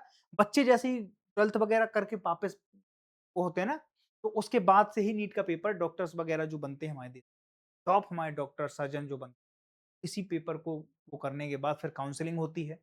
काउंसलिंग के बाद फिर वो डॉक्टर क्या जाते हैं, कई तरह के स्कूलों में जाते हैं। जैसे जेईई का पेपर होता है, जेईई की काउंसलिंग होती है, काउंसलिंग के बाद जो अच्छी रैंक हासिल करते हैं बच्चे, उनको क्या किया जाता है, आईआईटी के कॉलेज मिलते हैं। उनसे जो कम वाले हैं, वो कोई ऐसे मिल जाते हैं गवर्नमेंट कॉलेज, उनसे जो और कम वाले हैं रैंक वाले, उनको क्या मिल जाता है, कोई प्राइवेट कॉलेज में भी काउंसलिंग हो जाती है उनकी। ठीक है? तो अलग-अलग तरीके से अलग, लेकिन कंडक्ट कराने वाली जो संस्था थी वो कौन-सी थी? एनटीए। ठीक है? तो नेशनल टेस्टिंग एजेंसी जो थी एनटीए, उसने क्या किया कि 2026 का जो पेपर था नीट का वो लीक हुआ। पिछले साल भी नीट पेपर लीक हुआ। उसके बाद लोगों का क्या हुआ? आक्रोश बढ़ा। आक्रोश बढ़ने के बाद एक चीज़ क्लियर थी कि भाई अकाउंटेबिलिटी अकाउंटेबिलिटी किसको लेनी है? देश के शिक्षा मंत्री को, क्योंकि एनटीए कहाँ काम कर रहा है, किसके नीचे? सीधा का सीधा कौन है? उसके डीओपीटी कौन है? डीओपीटी हैं धर्मेंद्र प्रधान जी। और धर्मेंद्र प्रधान जी कब आए? इससे पहले पेट्रोलियम मिनिस्टर थे धर्मेंद्र प्रधान जी, अभी आए। कुछ साल पहले वो इस वाली मिनिस्ट्री में आए और ऐसा होता रहता है। कैबिनेट में कई बार कई चीज़ों को बदलते रहते हैं, आपस में फेर-बदल होता रहता है कि साहब आप ये वाली मिनिस्ट्री सँभाल लो, आप अभी ये वाली सँभालो, बहुत दिन हो गए आपको। ठीक है? उससे क्या वर्क एफिशिएंसी बढ़ी रहती है। कैबिनेट की वर्क एफिशिएंसी के चक्कर में इनको क्या बनाया गया था? शिक्षा मंत्री बनाया गया था। शिक्षा मंत्री बनने के बाद ये जब पेपर पे पेपर लीक हुए, उसके बाद सीबीएसई की क्या हुई धांधली हुई, गड़बड़ियाँ हुई। ये मामला गया कहाँ पर? सुप्रीम कोर्ट में। सुप्रीम कोर्ट में सुनवाई चल रही थी। किसी एक मुद्दे को लेकर देश के जो सीजीआई साहब हैं, है ना? उनके मुँह से ये निकाल दिया उन्होंने। ये जो बेरोजगार युवा हैं, ये तो कॉकरोच हैं, इनको कोई काम नहीं है। ये डले रहते हैं, रीलबाज रहते हैं, रील हैं, आलसी हैं। उन्होंने बहुत सी तमाम बातें बोली देश के युवाओं के लिए। जो कि आप सोचो कि ज़िम्मेदार पद पे जब आप लोग जाएँगे, तो आपकी एक-एक शब्द की वैल्यू क्या होगी? तो यही हुआ जो होना था। इस चीज़ को तूल मिला। तूल कहाँ से मिला? कोई एक अभिजीत दीपके करके हैं जो अमेरिका में थे।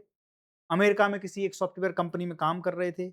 कंपनी में काम करने के साथ-साथ उनका बैकग्राउंड ये है कि वो किसी पॉलिटिकल पार्टी के साथ पहले 2-4 साल पहले जुड़े रहे और वो उसका कैंपेन चला रहे थे। कैंपेन के वो मतलब उसकी टीम में थे और उनके दोस्त भी उसी टीम में थे। उन लोगों ने इस पे डिस्कस किया और एक नई पार्टी का गठन किया, कॉकरोच जनता पार्टी। और वो कॉकरोच जो था वो एक विरोध का साइन था कि आप किसी देश के युवाओं को क्या कॉकरोच कैसे बोल सकते हैं। और जब इस चीज को पता लगा तो वो पार्टी सोशल मीडिया पे इतनी सुर्खियां बटोरने लगी और वो लोगों का जो गुस्सा था वो आपके सोशल मीडिया के माध्यम से एक्सप्रेस होने लगा।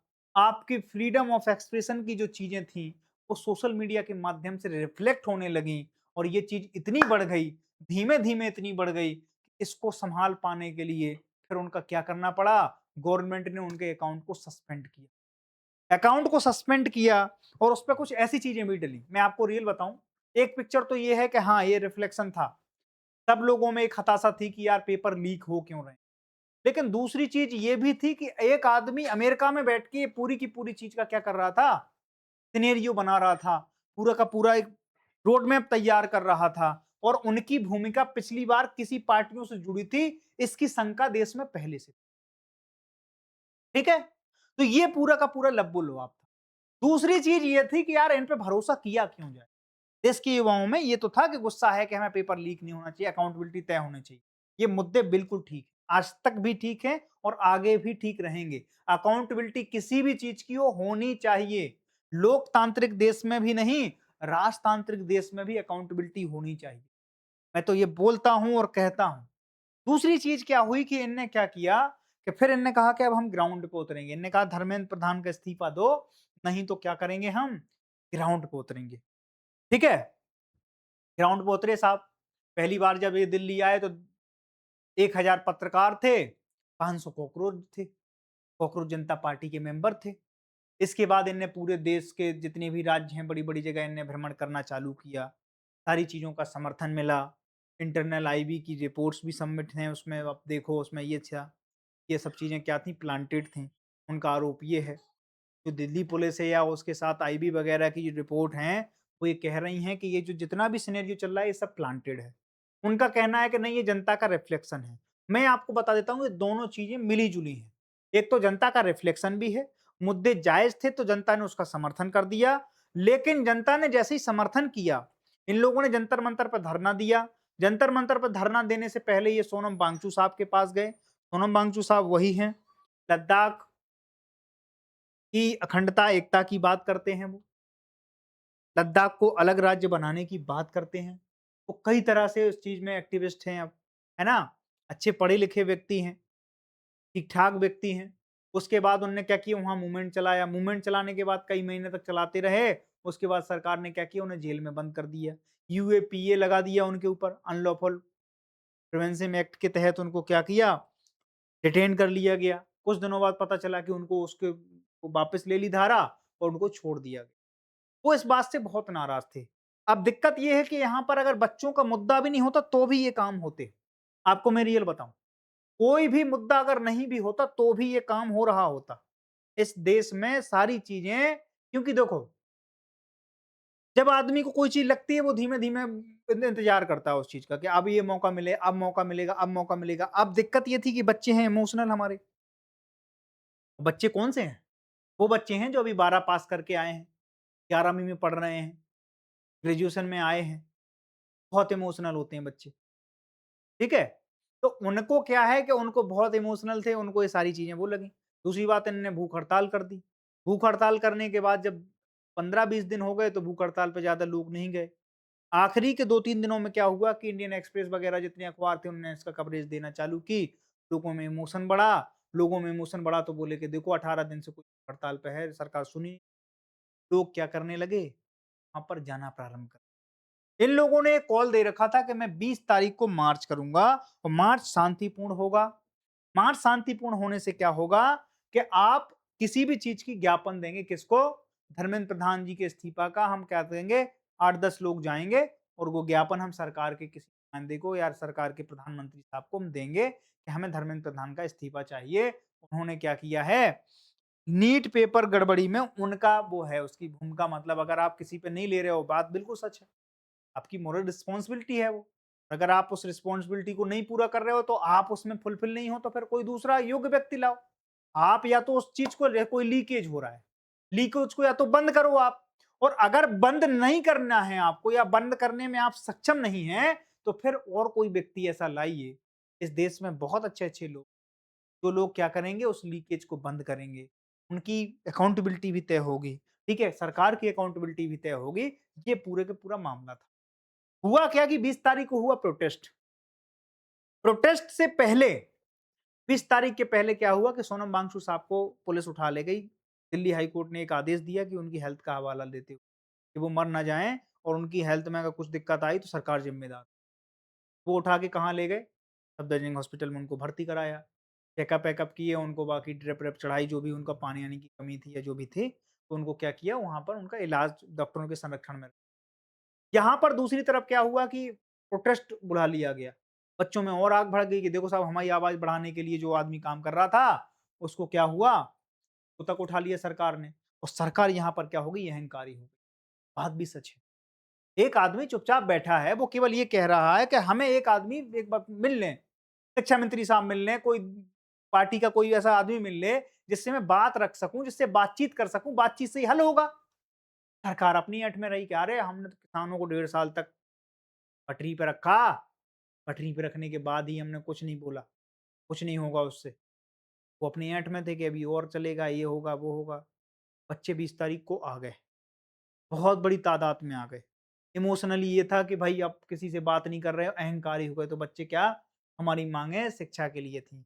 पर वो चीज़ जो शिक्षा के लिए थी, अब वो क्या हो गया, कई बगलों की उन पे आँखें जम गईं। कई गीदड़ थे जिनमें से उनको आँखें लगी हुई थी कि अब क्या है? वो क्या हुआ, जैसे ही 10 बजे 20 तारीख में 20 जुलाई को, वो उस जंतर-मंतर पे क्या करने गए? हाईजैक करने। वो हो भी गया, वो कामयाबी भी मिली उन्हें। बच्चे थे बेचारे, छोटे-छोटे बच्चे थे, उनके माता-पिता थे, कइयों के भाई थे, कुछ थे, सब लोग गए। जंतर-मंतर तक हो, वहाँ पर क्या थी, धारा 163 लगा दी पुलिस ने। पुलिस करती है, लॉ एंड ऑर्डर मेंटेन करना पुलिस का काम है। जब आप भी कोई आईपीएस बन जाएँगे, पुलिस विभाग में होंगे, आपको पता है कितनी दिक्कतें होती हैं। पुलिस की किसी से दुश्मनी नहीं है, उसे लॉ एंड ऑर्डर मेंटेन करना है, उसकी ज़िम्मेदारी ये है।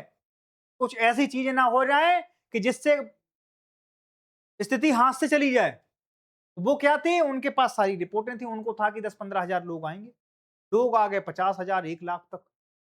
तो फिर क्या हुआ? हाथ-पाँव फूल गए।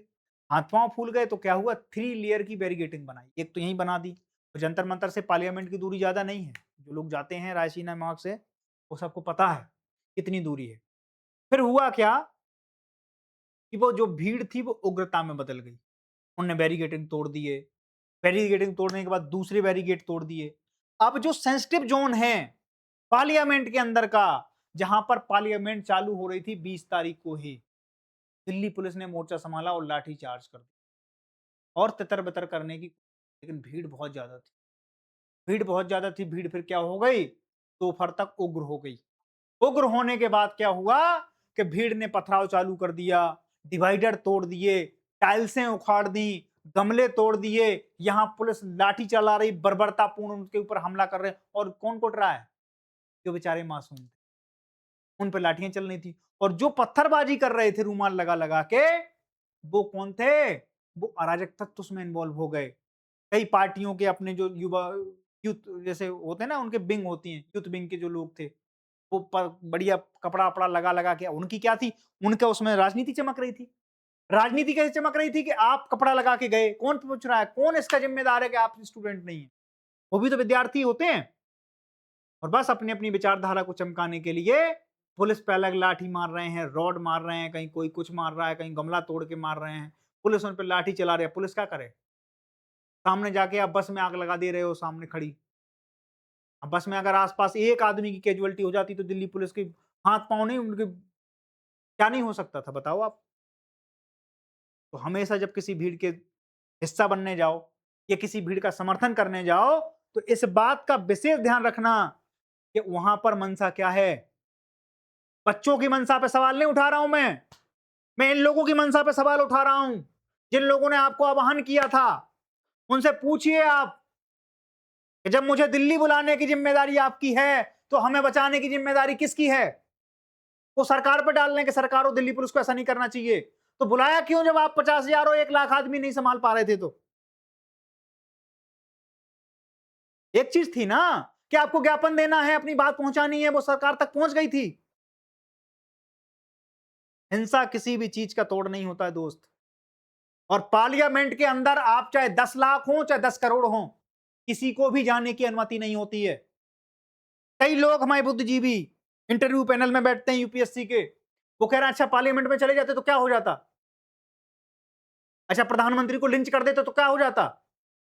इकलौता व्यक्ति है देश में जिसको एसपीजी का कवर मिला हुआ है, और वो भारत का प्रधानमंत्री है, वो बीजेपी का कोई स्पोक पर्सन नहीं है, न बीजेपी का लीडर है, वो देश की जनता ने चुन के भेजा है। और वो किसी भी पार्टी का होता, वो आम आदमी पार्टी का होता, तो भी वो देश का प्रधानमंत्री होता। और देश के प्रधानमंत्री की सुरक्षा सर्वोच्च है, ध्यान रखना इस बात का। और देश की सुरक्षा, देश के जितने भी लोग हैं उनकी सुरक्षा करना देश की सेनाओं का काम है, उनकी ड्यूटी यही है, देश की रक्षा करना। देश के जिन पदों पर लोग हैं, अब राष्ट्रपति को लिंच कर दो, आप कहोगे क्या हो गया, आप संसद की दीवारों को तोड़ दो, आप कहोगे क्या हो गया, क्या कर लेते। वो बच्चे जो उठा के बस पुखाड़ दे रहे थे, वो संसद का क्या हाल करते। और हाल ही की घटनाओं में आपने देखा, जेएनजी प्रोटेस्ट का आप जो नारा देते रहते हो, बांग्लादेश में क्या हुआ, 3 घंटे में हो गया था पूरा खेल। चुनी हुई सरकार को वहां पर सबोटाज कर दिया गया, कई नेताओं को लिंच कर दिया गया। नेपाल में भी यही हुआ। देश में अराजकता की स्थिति पैदा करना चाहते, बच्चों को धार बनाकर, बच्चों को ढाल बनाकर अपनी राजनीतिक रोटियां सेंकने की चेष्टा कर रहे हो आप लोग। किन चीजों को, किस तरीके से आप इस पूरे एनवायरमेंट को बिगाड़ने की कोशिश। देश की संसद में मैं कह रहा हूं चाहे 10 आदमी भी हों, बिना परमिशन किसी को भी आदेश नहीं है। आप आतंकवादी ही हैं अगर आप बिना परमिशन के जा रहे हैं। वो देश के कोई भी, मैं भी हूं, मेरा भाई चला जाए, आप गेट तोड़ रहे थे ये संसद के, सेनाएं क्या फूल देंगी आपको। और देखते हुए सिनेरियो में बच्चे करते हैं ये काम, दीवारें तोड़ते हैं बच्चे। जाके देखिए आप पूरे सीपी में, कनॉट प्लेस के आसपास के पूरे डिवाइडरों की टाइल्सें उखाड़ ली गई हैं और तोड़ तोड़ के मार दी गई हैं, पूरे रोडों पर डली थी। मैं खुद देखने गया था, मैं उस प्रोटेस्ट का हिस्सा था। मांग जायज थी तो मैं गया था, लेकिन जहां से चीजें भटकाव में आई, मैंने कहा कि चलो अब खत्म हो जाती हैं चीजें। इस बात को आपको देखना पड़ेगा। अगर आप अपने बच्चों के साथ सच में न्याय चाहते हैं, देश के प्रधानमंत्री को, देश के रक्षा मंत्री को, देश के गृह मंत्री को, देश के शिक्षा मंत्री को अकाउंटेबिलिटी तो लेनी पड़ेगी। लेकिन अकाउंटेबिलिटी उन लोगों को भी लेनी पड़ेगी जिनके पास 10 लोगों को खवाने की व्यवस्था नहीं है और वो 50,000 लोगों को न्योतने का काम कर रहे हैं। क्यों कर रहे हैं वो ये सब चीजें? वो आपके हितैषी नहीं है, वो अपनी राजनीतिक रोटियां चमकाने की कोशिश।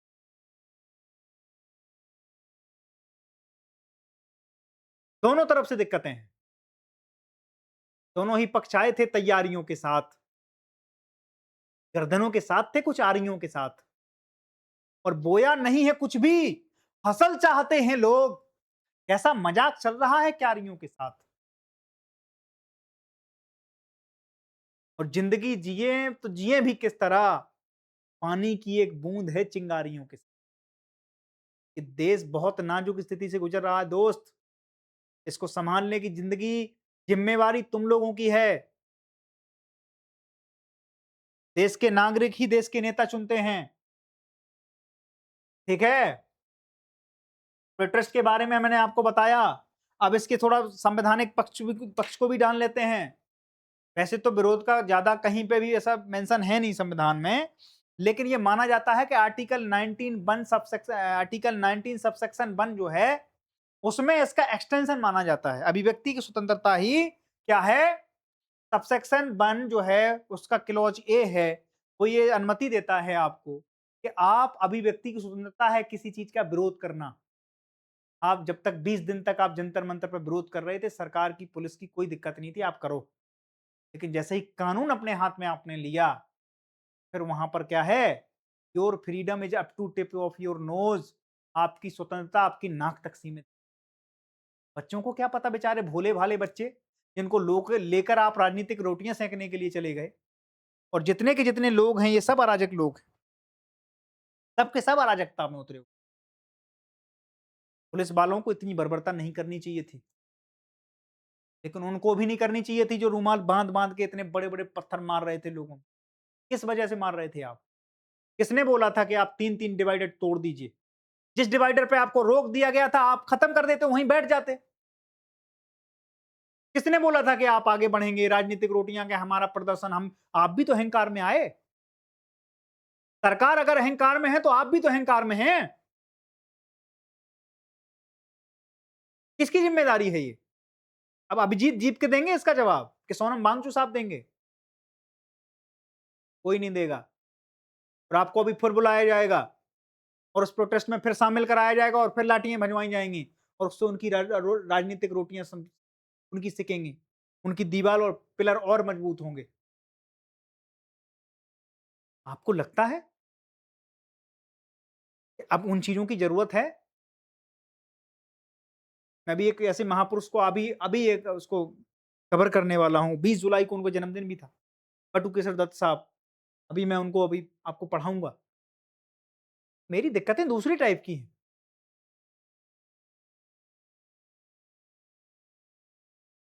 हम हमारे ही देश के खिलाफ क्यों लड़ रहे हैं? हमारे सिस्टम के खिलाफ क्यों लड़ रहे हैं? वो जो रोड बने हैं ना, वो आप ही के पैसों से बने हैं। वो जो गमले रखे थे ना, जिनको तोड़े थे आप, वो जो गाड़ियां तोड़ी हैं, वो आप ही के पैसे थे। हम पार्टी का विरोध करते करते कब देश विरोधी हो जाते हैं, हमें पता ही नहीं चलता इस बात का। हम भी तो उस स्ट्रीम लाइन को क्रॉस कर देते हैं। और अच्छी चीज, मैं सैल्यूट करता हूं दिल्ली पुलिस को। इतने बड़े प्रोटेस्ट को, जिसमें तैयारियां उनकी बहुत कम थी, वो उनकी कमजोरी थी, के बाद भी सिंगल कैजुअलिटी की बहुत बड़ी जिम्मेदारी होती है। इतना आसान नहीं है दोस्त। 118 से ज्यादा पुलिसकर्मी घायल हैं इस समय, हॉस्पिटलाइज्ड हैं। किसी का पैर टूटा है, किसी का सर फटा है।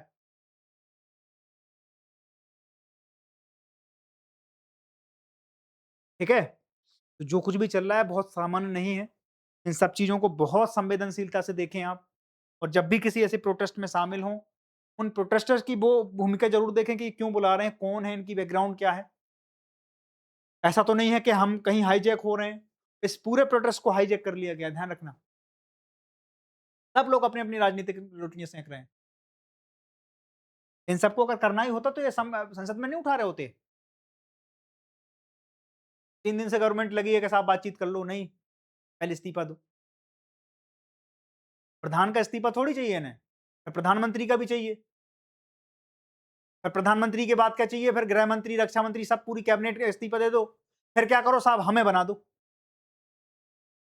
ये वैचारिकता है आपकी? ऐसे काम करेंगे आप ग्राउंड पे अगर नहीं जीत पा रहे हैं तो आप किसी पार्टी के लिए? इस तरीके से काम नहीं होगा। ठीक है? इस चीज को देख लेते हैं। धरने, रैलियां, है ना, ऑनलाइन अभियान, बहुत सारी चीजें चल रही हैं। हमने आपको बताया आर्टिकल 19 सबसेक्शन 1 का क्लॉज ये कहता है कि आप किसी भी चीज का क्या कर सकते हैं, विरोध कर सकते हैं, पर शांतिपूर्ण तरीके से होगा। दूसरी कंडीशन ये है कि कोई भी आप अनआर्म्ड तरीके से काम करेंगे, बहुत शांति शालीनता होगी आप में, आपके पास कोई बंदूक, कोई हथियार नहीं होना चाहिए। दूसरी चीज क्या है कि उसी में एक चीज है, सबसेक्शन 1 में तो ये है क्लॉज ए में। क्लॉज बी क्या कहता है? तो क्लॉज बी किसी भी चीज को क्या करता है? क्लॉज बी और क्लॉज सी में क्या है? संगठन बनाने का अधिकार है। ठीक है? संगठन बनाने का अधिकार है।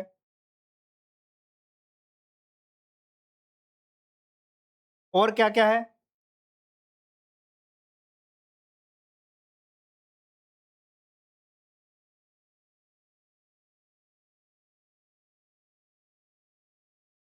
राज्य की सुरक्षा से जुड़े हुई चीजें भी हैं, अगर उनमें वो कोई चीज ऐसी है, शांतिपूर्ण होगा, अनआर्म्ड तरीके से होगा।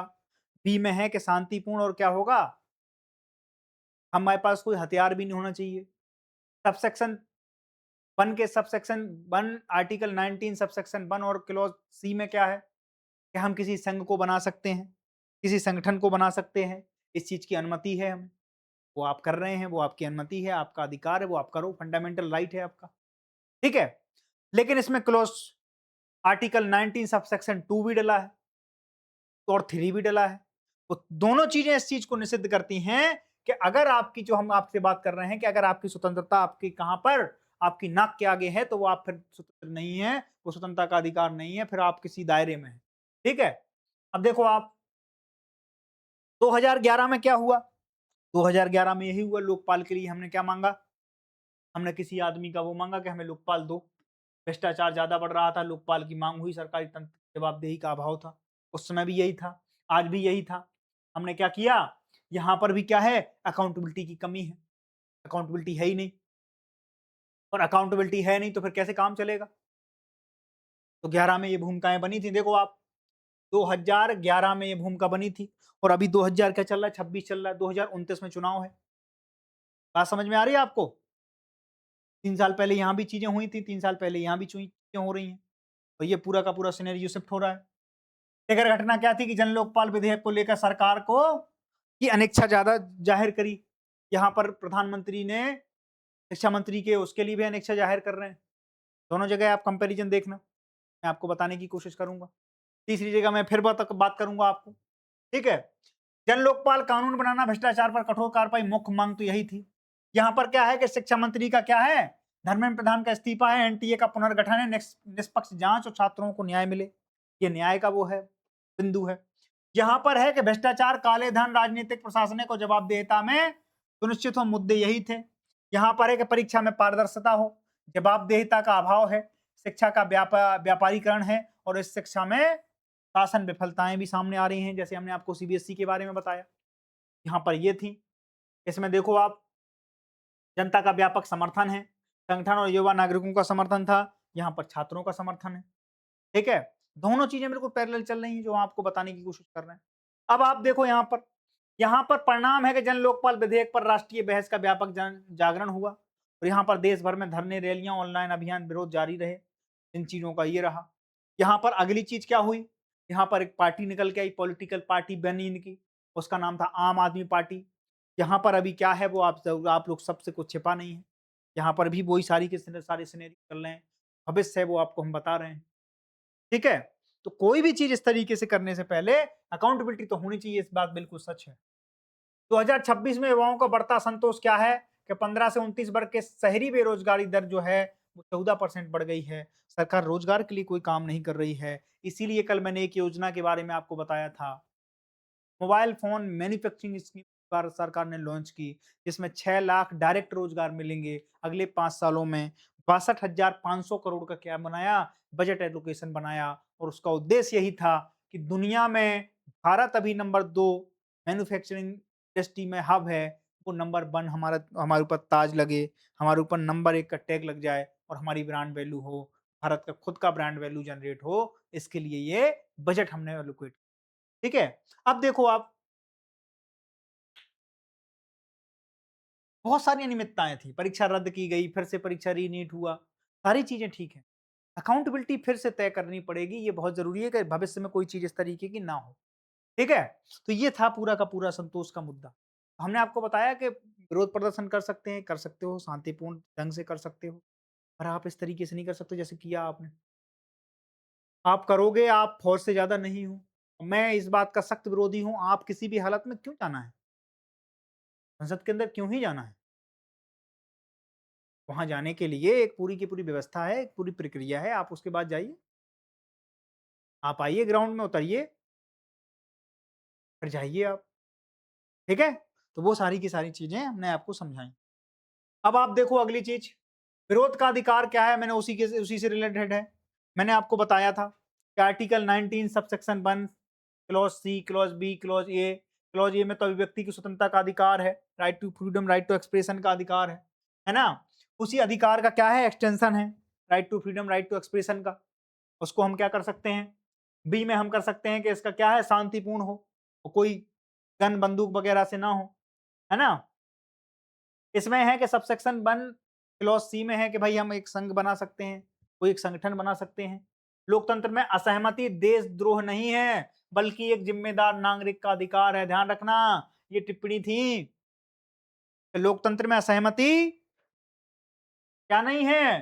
देशद्रोह नहीं है। हम किसी से यार असहमति रख सकते हैं, वो हमारा फंडामेंटल राइट है। तो देशद्रोहिता थोड़ी है, वो देशद्रोहिता नहीं है। देशद्रोहता क्या है कि जब आप कोई चीज की असहमति को इतना हावी कर दो कि आपको उसके बाद कुछ चीजें लगे ही ना। लोकतंत्र में असहमति देशद्रोहता नहीं है, बल्कि वो लोगों के क्या है, जिम्मेदार नागरिक का अधिकार भी है वो। असहमति होना बहुत जरूरी है भाई, संतुलन कैसे बनेगा डेमोक्रेसी का। ठीक है, तो आप देखो, आप इसमें कुछ केस आए थे। हिम्मत लाल हिम्मत लाल साहब बनाम कमिश्नर ऑफ पुलिस का एक 1973 का केस था, जिसमें सार्वजनिक स्थान सभा करना मौलिक अधिकार पर रेगुलेशन संभव बनाया। अब देखो, सार्वजनिक स्थान पर सभा कर सकते हो आप। इसके बाद आया Amit Sahni, commissioner of the police, है ना। शाहीन बाग में एक केस आया। शाहीन बाग इसमें बहुत बेंचमार्क था। शाहीन बाग में क्या हुआ, जब सीएए का विरोध हुआ, है ना, सीएए के विरोध के बाद क्या हुआ, शाहीन बाग में लोग धरने पे बैठ गए। एक विशेष समुदाय के लोग थे, वो क्या हो गए, धरने पे बैठ गए, वो उसका विरोध करने लगे। उनका एक कंसर्न था कि साहब आज तुम ये कह दोगे, कल के दिन हमें क्या कर दोगे, यहाँ से डिपोर्ट कर दोगे और हमें मानोगे कि नहीं हम देश के नागरिक हैं।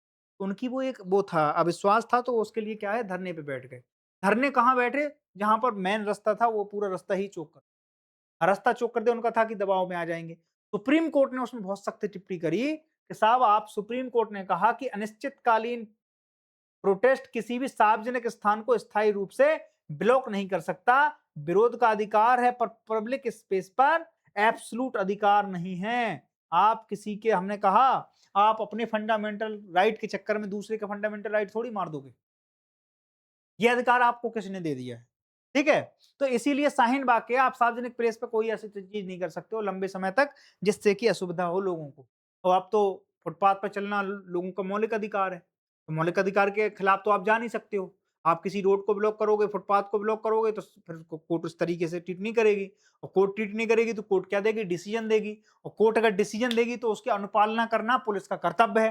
तो पुलिस फिर क्या करेगी, फिर वही टीयर गैस के गोले लाएगी, फिर पानी, वाटर कैनन के गोले लाएगी, और फिर डंडा, लाठी, सब चीजें लाएगी, और आपको तितर-बितर करने की पूरी कोशिश, बल प्रयोग करके आपको हटा दिया जाएगा। ठीक है? अब आप देखो, रामलीला मैदान 1912 का केस जो हम आपको बताते हैं, बाबा रामदेव और अन्ना हजारे का जो केस था, उसमें क्या हुआ? वो कहते हैं कि रात में शांतिपूर्ण सभा को फोर्स ने तितर-बितर करना चाहा, जो कि असंवैधानिक ठहराया। सुप्रीम कोर्ट ने क्या किया था, कि हुआ क्या कि वहां पर धरना प्रदर्शन चल रहा था, यही लोकपाल और भ्रष्टाचार और उसके खिलाफ। स्विस बैंक की बहुत ज्यादा चर्चाएं हुई, तो स्विस बैंक में इनका पैसा है, सारी चीजें उस तरीके से चल रही थी। उसमें क्या हुआ, रात में लोग सो रहे थे, लोगों को रात में सोते समय डिटेन किया, उठाया, डंडा मारे और ले गए। सुप्रीम कोर्ट ने उस पर सख्त टिप्पणी करी कि ये असंवैधानिक कार्रवाई है, और इस तरीके से कार्रवाई भविष्य में ना हो, इस चीज को क्या किया जाए, सुनिश्चित किया जाए। अब देखो, कहाँ नहीं कर सकते हो, आपके फंडामेंटल राइट कहाँ काम नहीं करते हैं। मैंने बोला था कि अगर subsection 1 clause A, clause B, clause C में अगर इस तरह की चीजें हैं, तो सब सेक्शन 2 में आप देखो क्या चीजें हैं, कि अगर राज्य की सुरक्षा को दिक्कत है, तो फिर आपका फंडामेंटल राइट नहीं चलेगा, जो कि वहां पर था। अगर संसद में आप जा रहे हो, वहां पर फिर क्या नहीं चलेगा, आपके फंडामेंटल राइट की नहीं सुनी। भीड़ है, ठीक है, पर आप नैतिक गलत हो। ठीक है, सार्वजनिक व्यवसाय, पब्लिक ऑर्डर में अगर आप अव्यवस्था करते हो, शांति भंग करते हो, तो नहीं चलेगा। शालीनता, कदाचार में आप चले गए, मोरलिटी में जा रहे हो, भारत की संप्रदाय अखंडता को कोई दिक्कत है, भारत की संप्रभुता ही तो प्रभावित हो रही है वहां पर। अगर आप बिना पूछे किसी के घर में घुस रहे हो, लोकतंत्र का मंदिर है वो, आप इस तरीके से फोर्सफुली नहीं जा सकते हो। और ये बात मैं बता दूं, अगर आप इस तरीके से घुसते तो पुलिस वालों को मरना पड़ता, तो भी वो मर जाते, पर अंदर नहीं घुसने देते। क्यों नहीं घुसने देते? क्योंकि उनकी फंडामेंटल ड्यूटीज हैं दोस्त। आप नहीं समझोगे इन चीजों को, और अगर समझते तो इस तरीके से बिहेव नहीं करते। आपको बिठा दिया जाता कि हाँ बैठ जाओ, तो बैठ जाते। तो दबाव कितना बढ़ता वो आपको नहीं पता। कुछ ना बोलना बहुत ज्यादा है।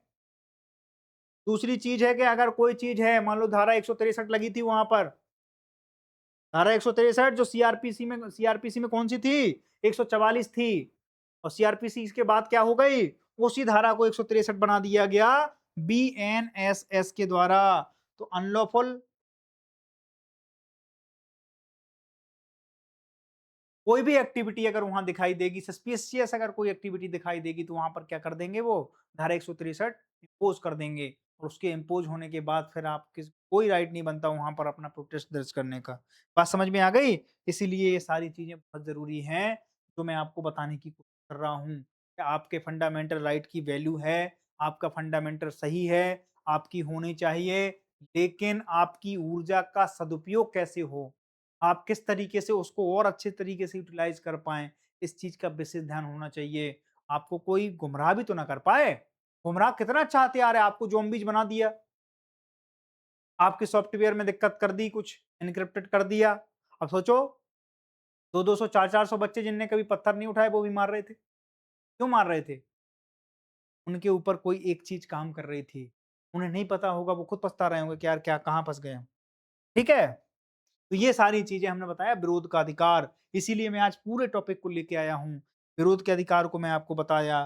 मैंने आपको ये बताया कि ये प्रदर्शन क्यों चल रहे हैं, शिक्षा शासन पर विरोध क्यों है, ठीक है? मैंने आपको ये बताया कि पार्लियामेंट में कौन-कौन से विधेयक आने वाले हैं। मैंने आपको ये बताया कि दल-बदल कानून क्या है। मैंने 3-4 न्यूज़ आज पेपर 2 से ही कवर कर ली। के बाद आखिरी जो न्यूज़ हम कवर करने वाले हैं, ये बहुत ज़रूरी है। ये उसी तारीख से जुड़ी हुई है, जिस दिन इस देश में सारी चीज़ें अस्त-व्यस्त चल रही थीं। उसी दिन इस महापुरुष आदमी की क्या थी, 20 जुलाई को इसकी पुण्यतिथि थी। क्या सोच रहे होंगे ये लोग? कैसे-कैसे लोग आ गए हैं हमारे देश में। हमें किनसे लड़ना था, हम किनसे लड़ रहे हैं। ये रो भी रहे होंगे कि हमने कैसे-कैसे लोगों को संसद में भेज दिया। दोनों चीज़ों में रो रहे होंगे ये। इनकी फ़ोटो दिख रही है? ये हमारे रियल हीरो हैं। इनकी फ़ोटो दिख रही है? ये भी हमारे रियल हीरो हैं और ये भी हमारे रियल हीरो हैं। और हमारे रियल हीरो जब कभी भी इस तरीके की परेशानी में होते होंगे, तो उन्हें याद आता होगा कि यार हम कैसे हैं? जिन लोगों को हमने गाया, उन सबने प्राण गँवाए हैं, तब जाकर हम इस आज़ादी को वापस ला पाए हैं। कैसी अभी आज़ादी हम सब तो भूल गए, लेकिन उनको कैसे भूल गए जो पल में फांसी झूले, हैं? तो ये सारी चीज़ें हैं। अपनी अंतिम इच्छा में इन्होंने कहा था, बटुकेश्वर दत्त साहब ने, कि यदि संभव हो तो उनका अंतिम संस्कार भगत सिंह, राजगुरु और सुखदेव के साथ हुसैनीवाला में किया जाए। क्या इनके मतलब विचार रहे होंगे? क्या इनका पैशन रहा होगा अपने जो आइडियल होंगे, जो हीरो थे इनके, अपने महबूबों के लिए क्या कह रहे हैं कि जहाँ वो डले थे अगर हमारी कृपा हो आपकी लोगों की कुछ ऐसी चीज़ें हो जाएँ, तो मुझे वहाँ दफ़ना देना, वहाँ मुझे जला देना। मेरी बस अंतिम इच्छा यही है। हैं? जन्म था इनका 18 नवंबर 1910 को हुआ, बर्दवान बंगाल में हुआ। हिंदुस्तान सोशलिस्ट रिपब्लिक्स एसोसिएशन के क्रांतिकारी सदस्य थे। क्रांतिकारी सदस्य तो आप सब लोग भी, लेकिन उस क्रांति का यूज़ कहाँ करना है? हमें हमारे खिलाफ थोड़ी करना है। हमें उनके खिलाफ करना है जो इन सब के कठपुतली बना के भेजा है। हमें उसमें देखना है, उसमें विभेद करना है कि कहीं ये वहीं से प्लांटेड होके तो नहीं आए हैं। कोई बांग्लादेश जैसा चाह रहा हो कि 3 घंटे में साफ सत्ता परिवर्तन करा के फिर हाईजैक कर ले एक सत्ता और अमेरिका का उस पे कब्जा रहे पूरे 1 साल तक। उन्हें जो नहीं मिल रहा था वो सब मिला बाद में। कहीं हम उसके बहकावे में तो नहीं है। वो सारी चीज़ें हमें देखनी है। इसके बाद देखो आप 8 अप्रैल 1929 को भगत सिंह के साथ दिल्ली में सेंट्रल असेंबली में बम फेंका इनने। उद्देश्य था इंकलाब जिंदाबाद की गूंज और ब्रिटिश सरकार को जगाना। गिरफ्तार हुए, आजीवन कारावास की सजा हुई, जेल में रहते हुए क्रांतिकारी विचारों के प्रति अडिग रहे, कभी नहीं हिले। ठीक है? 1960 के दशक में इन्हें हड्डी का कैंसर हुआ, जेल में रहे और का इलाज एम्स दिल्ली में हुआ। 20 जुलाई 1965 54 वर्ष की आयु में इनका निधन हुआ।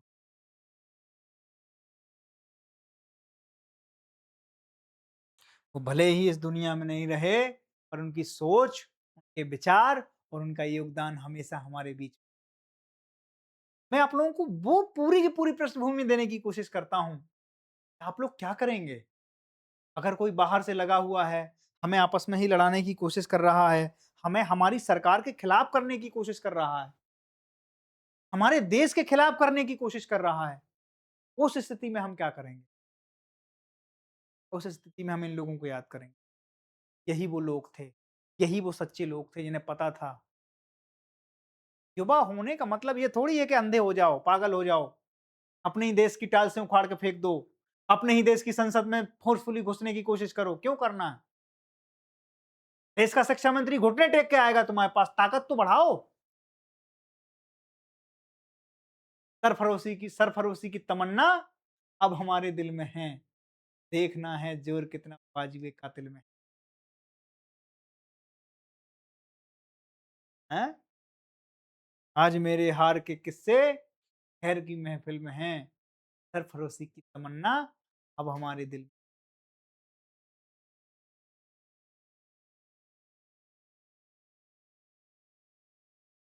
रगों में दौड़ते फिरने के हम नहीं कायल, आँख ही से जो न टपका तो फिर लहू क्या है? इसलिए ध्यान रखना, अपनी ऊर्जा कहाँ लगानी है इस बात का विशेष ध्यान रखना।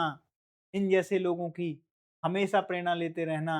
इनने केवल इसलिए नहीं जान दी है कि हमें साफ वो चाहिए, इसके बाद कि हमें एक अच्छा भविष्य चाहिए, एक अच्छे देश का निर्माण चाहिए। आप लोगों को इस चीज़ को सोचना पड़ेगा। मैंने आपको सारी पिक्चर क्लियर करने की। हमारे देश पे कोई बाहर चीज़ों से तो नहीं बगुला भुरकटी बना के बैठा है। हम पता चला मोदी, मोदी, मोदी को विरोधी मान कर देश के ही विरोधी।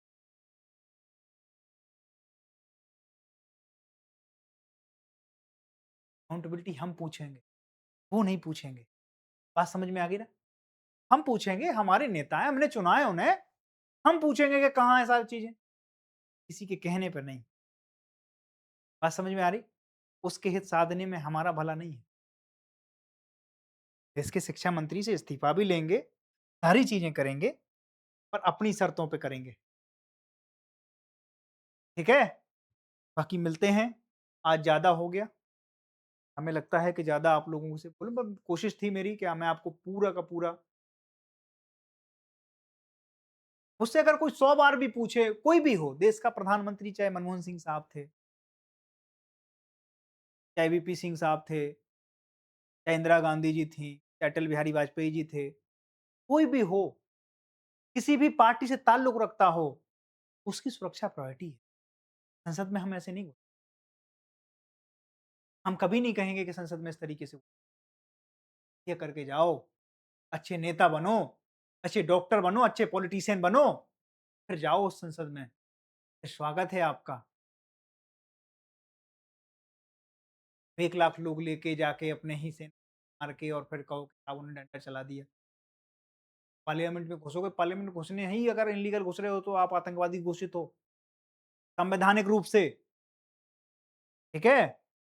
को थोड़ा-सा देखो, समझो, पूरे सुराग खोलो अपने दिमाग के। चलते हैं, बाकी मिलते हैं, जय हिंद।